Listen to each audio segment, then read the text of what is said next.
વાત સવારના 4 વાગી રહ્યા છે. જગ્યા છે ગાંધીધામ અને હું છું કુશાગ્ર વોરા. આપનું અભિષા ગુજરાતીમાં હાર્દિક સ્વાગત છે. ગાંધીધામ બસ સ્ટેન્ડથી ગાંધીધામ રેલવે સ્ટેશન તરફ જતા રસ્તા ઉપર આ તમામ લાઇટો બધી ગાંધીધામ રેલવે સ્ટેશનની છે.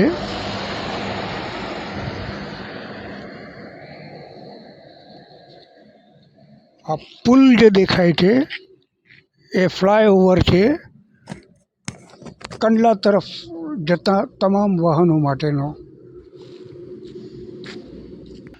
Gandhidham railway station.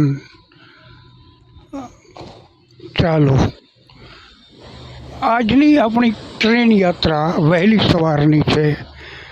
ગાંધીધામથી સવારે 4:50 દર સોમવારે ઉપડે છે.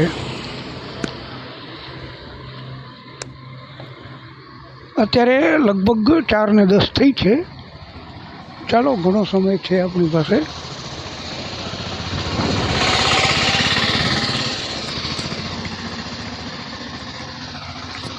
તો પહોંચીએ રેલવે સ્ટેશન.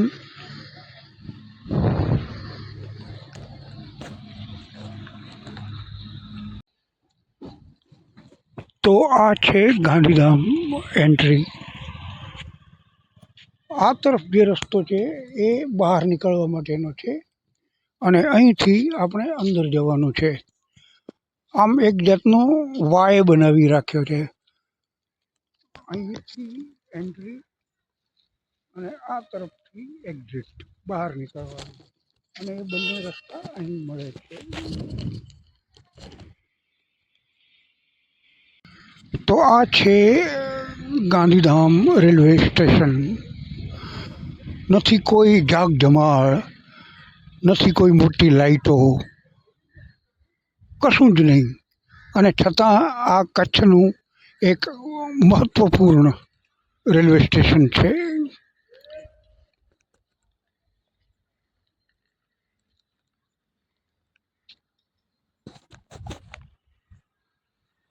પેસેન્જરો તો દેખાય છે. અત્યારે સવારના 4:15 વાગ્યા છે અને ઘણા બધા યાત્રીઓ હવે દેખાવા શરૂ થયા છે.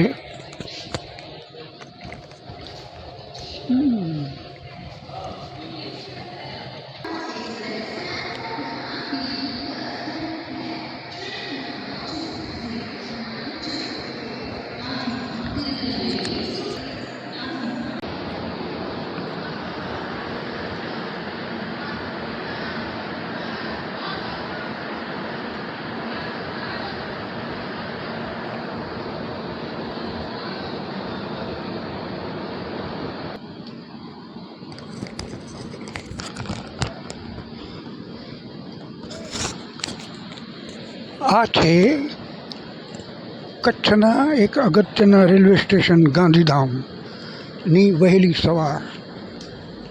અંધારું.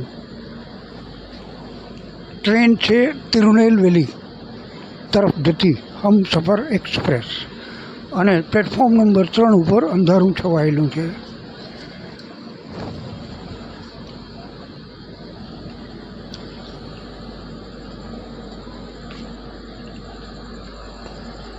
ચાલો ચેક કરીએ. આ છે S3. આપણો ડબ્બો છે S2. એ આ રહ્યો. 4:50 ઉપડ્યા બાદ આ ટ્રેન કોઈ આવી. હા, સયાજીનગરી મુંબઈથી આવી અને ભુજ તરફ જશે.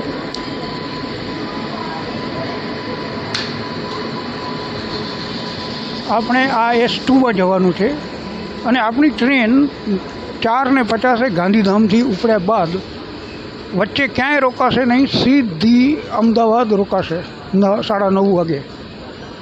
આમ 300 કિલોમીટરનો સતત નોન સ્ટોપ રન આ ટ્રેનનો રહેવાનો છે.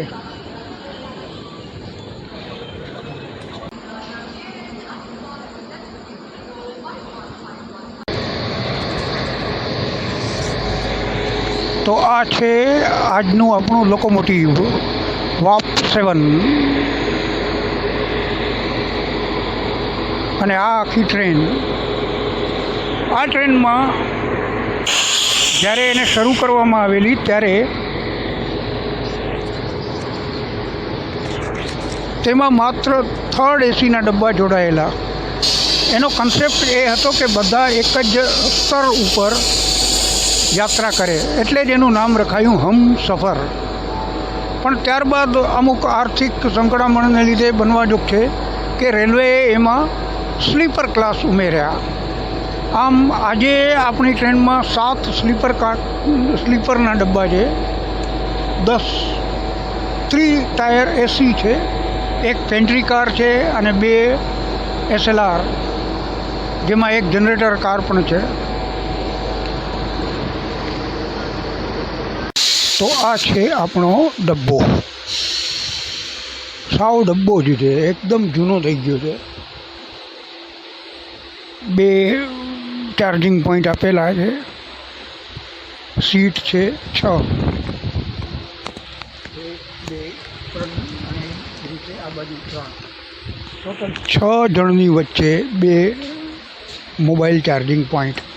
અહીં એક અરીસો છે ચોક્કસપણે, પણ બસ તે સિવાય બીજું કશું જ નથી. બહુ જૂનો ડબ્બો દેખાય છે. ચાલો, જેવો પણ છે. અહીં 2 જણ માટે અહીં 2 જણ માટે 2 અને ત્યાં 6 જણ માટે 2. અન્યાય કહેવાય કે નહીં ભાઈ? રેલવે આ વિશે કંઈ વિચારો.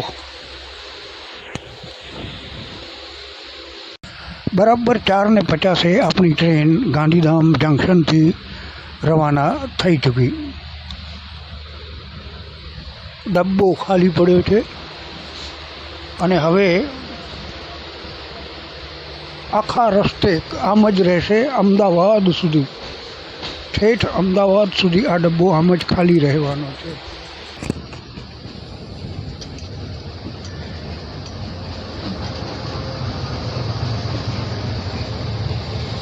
સવારનો પહોર અને ગાંધીધામ જોઈ લો. બસ ચાલો.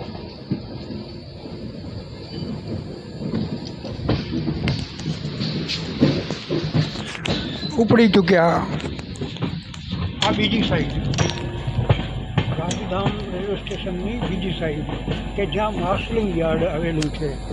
ગાંધીધામનું માર્શલિંગ યાર્ડ આ તરફ છે. બહુ મોટું માર્શલિંગ યાર્ડ છે, કંડલા પોર્ટની નજીક હોવાને લીધે. અને માર્શલિંગ યાર્ડની પાછળ દરિયો છે, ગલ્ફ ઓફ કચ્છ. આ આખો વિસ્તાર આમ તો ખારી રોહર, મીઠી રોહર વગેરે જેવા નામોથી ઓળખાય છે. આપણે અત્યારે ગલ્ફ ઓફ કચ્છ, કચ્છની ખાડીની સમાંતર જઈ રહ્યા છીએ. ચાલો, આ તો હવે આમ જ ચાલતું રહેશે. અત્યારે અમે ડબ્બો ખાલી છે, કોઈ બેઠું નથી અને અમદાવાદ સુધી કોઈ આવવાનું એ નથી, કારણ કે ગાડી ક્યાંય રોકાવાની નથી. આ છે કચ્છનું રણ, the great Rann of Kutch. ખારો પાટ દરિયાના પાણી. અહીં આવા રણમાં વેરણ, ત્યાં આપણા ભોજનને સ્વાદિષ્ટ બનાવનાર નમક, મીઠું પાકે છે. આ અત્યારે તમે જે જોઈ રહ્યા છો એ મીઠાના અગર છે. ભરતી વખતનું પાણી અહીં સંગ્રહવામાં આવે છે અને એમાંથી મીઠું પકવવામાં આવે છે. આ કચ્છની ખાડીના કચ્છ તરફના કાંઠે અને સૌરાષ્ટ્ર તરફના કાંઠે દ્વારકા, મીઠાકોટ વગેરે તરફ મીઠું પકવવામાં આવે છે. અરબ સાગરમાંથી નીકળેલી આ ખાડી છે.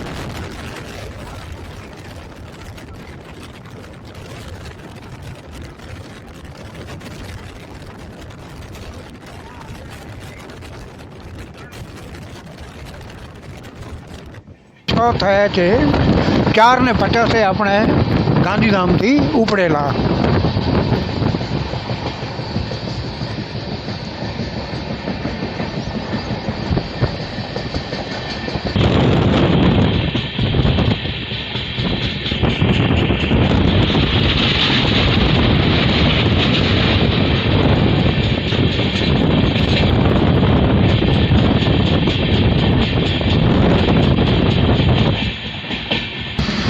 આ છે ટ્રેનનું રનિંગ સ્ટેટસ.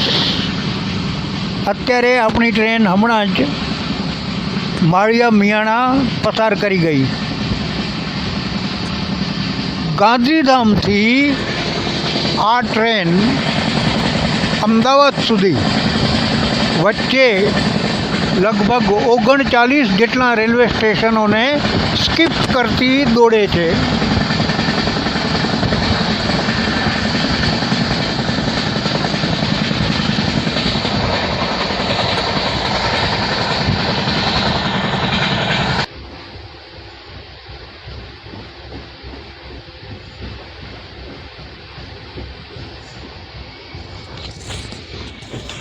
આ કંઈ જુદી જાતના વેગન દેખાય છે. શેના હશે ખ્યાલ નથી આવતો. જરા ટ્રેન ઊભી રહે ને વાંચવા મળે તો કદાચ ખ્યાલ આવે.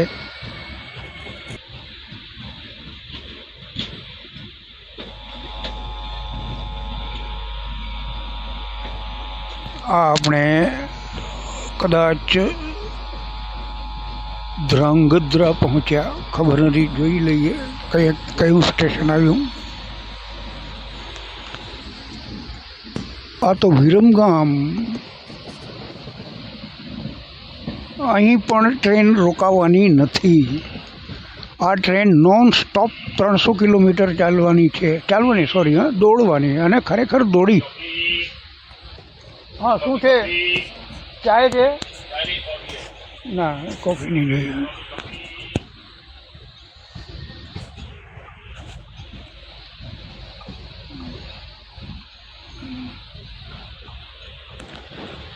વાળો આવેલો, એની પાસે પૌવા હતા અને ઉપમા. તો મેં પૌવા લઈ લીધા છે. જોકે 50 રૂપિયાના છે. ચાલો ચેક કરી જોઈએ કેવાક છે 50 રૂપિયામાં.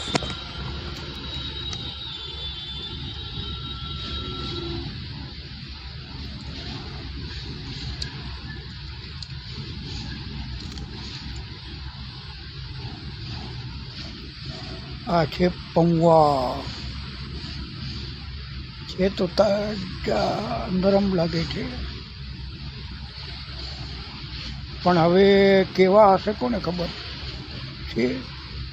થોડા ગરમ છે.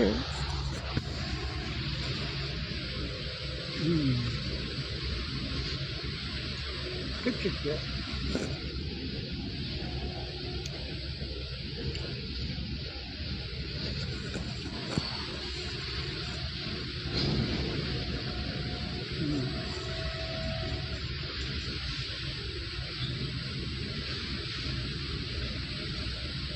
નથી બહુ તીખા, નથી બહુ ખારા.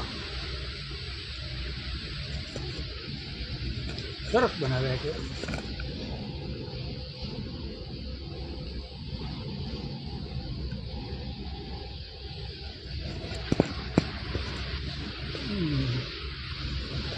સામે કોઈ માલગાડી આવી.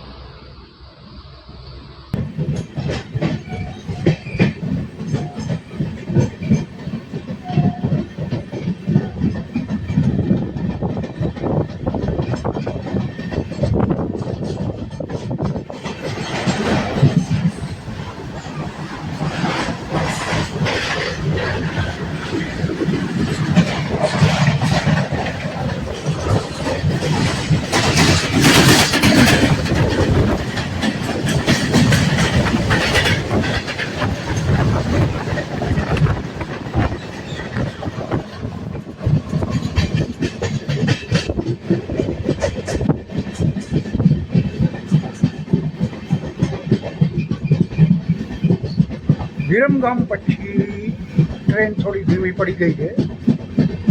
ધીમે ધીમે જાય છે. અમદાવાદ પહોંચવાનો એનો સમય છે 9:05. જોઈએ હવે ક્યારે પહોંચે છે.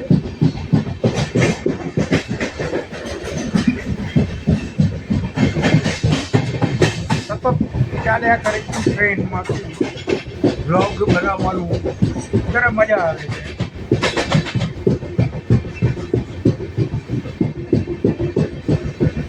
આમ જોવા જઈએ તો આમાં પેન્ટ્રી કાર છે. પેન્ટ્રી કારમાં ખાવા પીવાની વસ્તુ સારી મળે છે. હમણાં જ મેં નાસ્તો કર્યો તો નાસ્તો સારો હતો. પૌવા હતા, 50 રૂપિયા પૌવાના.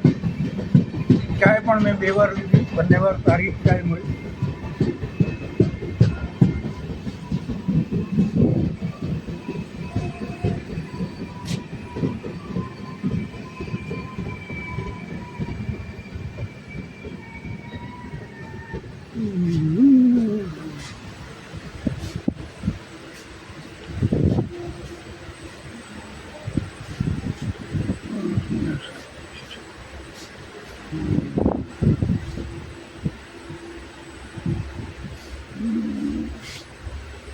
ઓહો.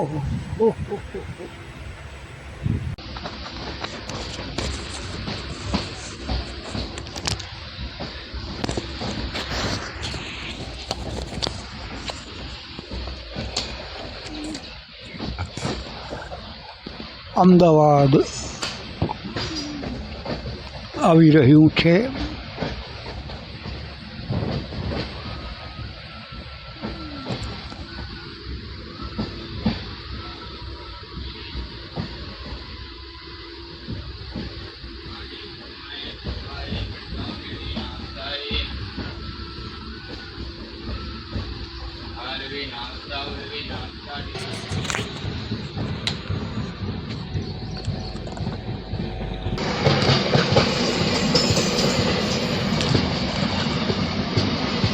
Container carriers.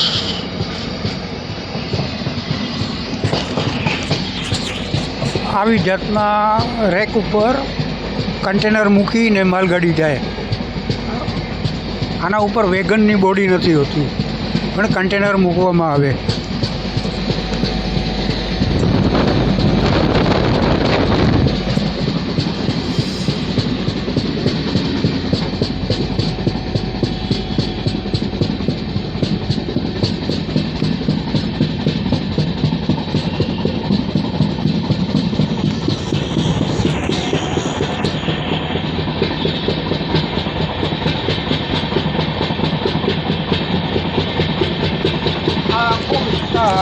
આ આખો વિસ્તાર આમ તો જોવા જઈએ તો અમદાવાદનો જ છે. સાણંદ પછી અમદાવાદ શરૂ થઈ જાય એવું કહેવાય.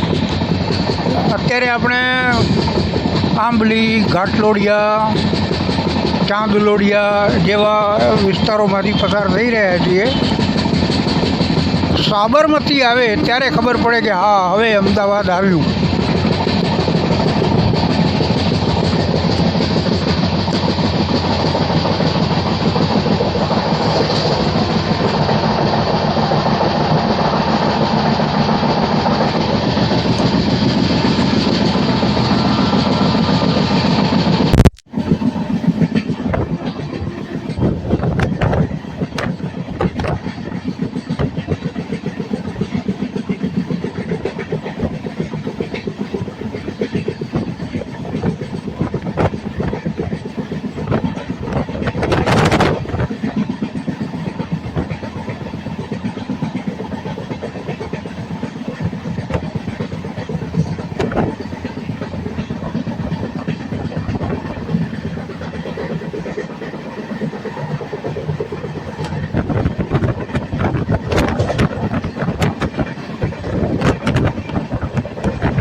આ બધા તમામ ઊંચી ઇમારતો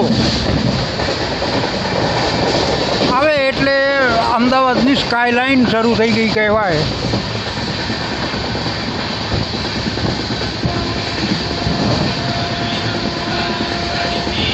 ચાલો હવે જોઈશું અમદાવાદમાં આપણે શું કરી શકીએ, ખાણીપીણીની કેવી વ્યવસ્થા થાય છે, લોકો કેટલા ટ્રેનમાં આવે છે.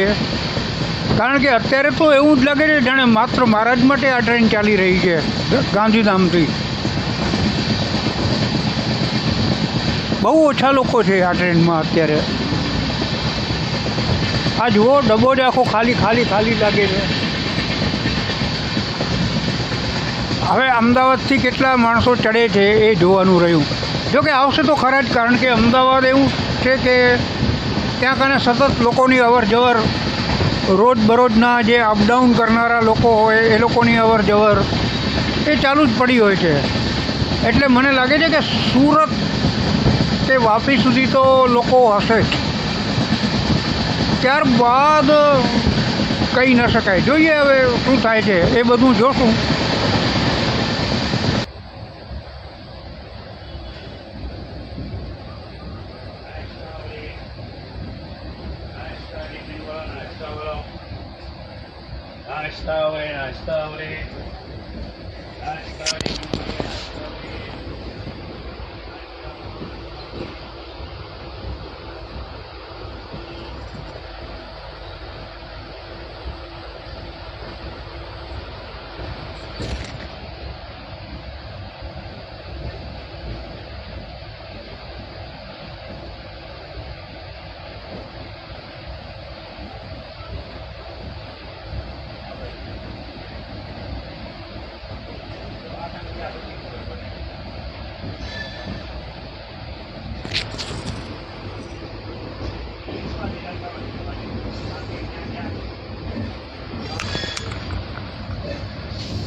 આ જૂની કાપડ મિલની ચીમની.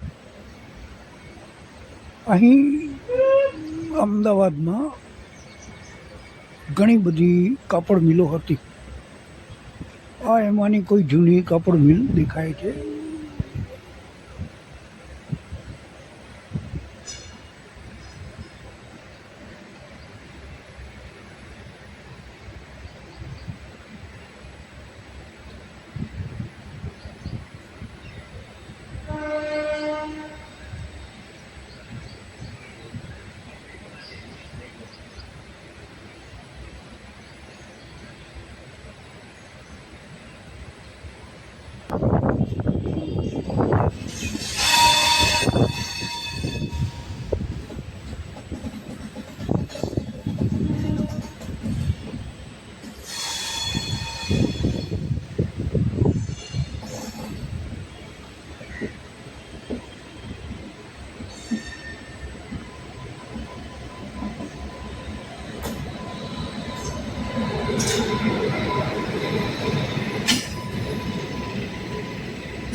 આ પણ અમદાવાદ જ છે, પણ આ જાતની વિડીયોગ્રાફી બહુ ઓછા લોકોએ દર્શાવી છે.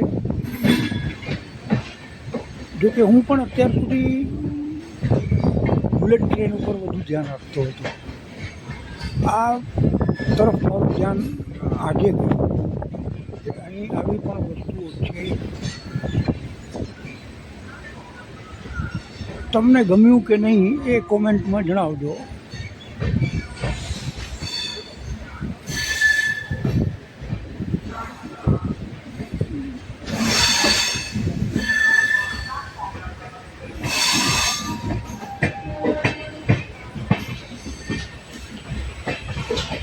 આ ટ્રેનની પ્રતીક્ષા ઘણા લોકો કરી રહ્યા છે એવું લાગી રહ્યું છે.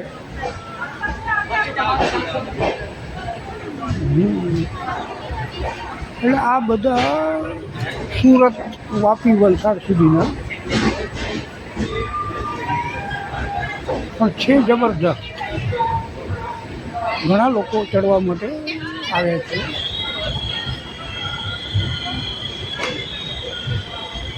ઓહો,